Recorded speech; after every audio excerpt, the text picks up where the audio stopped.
నవ్యాంధ్ర రాజధాని అమరావతిలో తొలిసారిగా చేపట్టిన వైసీపీ ప్లీనరీలో 2019 ఎన్నికల మేనిఫెస్టోను ప్రకటించేశాడు వైసీపీ అధినేత వైఎస్ జగన్. 2019 అధికారమే టార్గెట్ గా జగన్ ఈ 9 పాయింట్ల ఫార్ములా పెట్టుకున్నట్టు కనిపిస్తోంది. జగన్ ప్లీనరీలో ప్రకటన చేసేందుకు మొత్తం 10 పాయింట్లు రెడీ చేసుకున్నా చివరకు ప్లీనరీ వేదికగా 9 పాయింట్లే ప్రకటించారు. ఆ 10వ పాయింట్ వెనక్కి వెళ్లిపోయినట్టు కూడా వైసీపీ వర్గాల ద్వారా మ్యాటర్ బయటకు లీక్ అయింది. ఆ 10వ పాయింట్ ఏంటో తెలిస్తే జనాలందరూ షాక్ అయిపోతారు. అదేంటో కాదు, రాజధానిని మార్చేయడం. ఏపీ రాజధానిని అమరావతి నుంచి తరలించేద్దామనే ప్రకటన చేసేయాలని జగన్ ఓ దశలో నిర్ణయం చేసుకున్నట్టు సమాచారం. రాజధానిలో రైతుల కోసం ఎన్ని ఉద్యమాలు చేసినా రాజధాని రైతుల్లో సానుకూలత పెంచుకోలేకపోతున్నామని, అలాగే కోస్తాలో ముఖ్యంగా కృష్ణా గుంటూరు జిల్లాల్లో పార్టీకి కష్టకాలమే కాబట్టి రాజధాని మార్చేస్తామనే ప్రకటన చేయడంతో పాటు ఉత్తరాంధ్రకు భారీ ప్యాకేజీ ప్రకటన చేయాలని జగన్ అనుకున్నారట. జగన్ రాజధానిని నల్లమలకు తరలించేలా ప్రకటన చేద్దామని అనుకున్నారట. అక్కడ రాజధానికి ఎన్ని వేల ఎకరాలు కావాల్సిన ఉందని జగన్ ప్రజలకు చెప్పాలనుకున్నారట.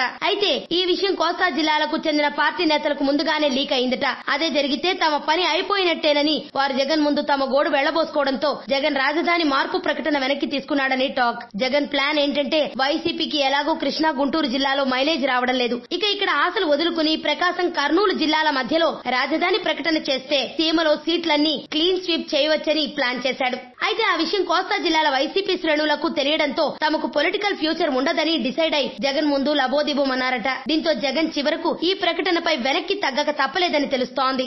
అంతుచిక్కని రహస్యాలు, మరెన్నో మనకి తెలియని పురాతన కట్టడాలు, వాటి వెనక దాగిన నిజాలు, పూర్వీకుల ఆచారాలు, మరెన్నో మూఢ విశ్వాసాలు, ఇలా కాలగర్భంలో కలిసిపోతున్న రహస్యాల కొరకు సబ్స్క్రైబ్ చేయండి రహస్యవాణి ఛానల్.